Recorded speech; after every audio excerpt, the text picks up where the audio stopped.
Welcome to 3 and 3. My name is Jason Weaver. Today we're going to be talking about types of value investing, dividends, and the composition of the S&P 500. So types of value investing, you have core value, which is buying companies that have low valuations in comparison to similar companies or the stock market in general. You have deep value, which is investing in stocks that are significantly undervalued, maybe a recent underperformance due to earnings report, and you're expecting some growth in the future. Intrinsic value is looking at the perceived value of future cash flow, risks, and growth. So valuation spreads. As you look at the stock market in general, and you look in comparison to the Russell 3000 value, the S&P 500, and the Russell 3000 growth, valuation spreads are pretty dramatic.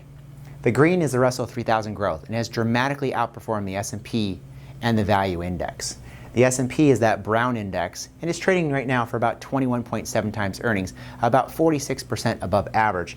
And the blue here is the value index. It's trading for about 18.4 times earnings and about only 34% above average. So look at that growth index at about 31.3 and 77% above average. And you can see that is really those FANG stocks: Facebook, Alphabet, Amazon, Netflix, and Google. So dividends. Dividend stocks can provide investors with income and also potential growth. And most value stocks pay dividends, where growth stocks don't generally. And historically, stock dividends have been more stable than stock prices. So as you look at this chart, this is the growth of $100 in the S&P with and without dividends.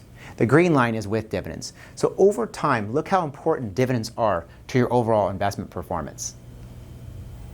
The composition of the S&P 500. Because of the current market environment we're in with COVID and social distancing, you can see that healthcare and technology now represent 42% of the S&P 500, whereas financials and energy, and only about 13% together, are less significant. The concentration of the market cap over time has changed, and you can see back in the 60s, 5 stocks represented about 19% of the overall market cap. And that changed until, again, 1999, where you had that tech wreck, where we were about 18%. We're currently standing at about 20%. So 5 companies represent 20% of the S&P 500 market cap. The largest stock in the S&P has changed over time. Back in the 60s, AT&T, and IBM dominated in the 70s and 80s. In 1990, it was Microsoft, and it took quite a long time, actually, for Microsoft to reestablish that dominance. In the beginning of 2020, Microsoft was the largest company, but currently Apple is at $2.2 trillion in size. Thank you for joining us for 3 and 3.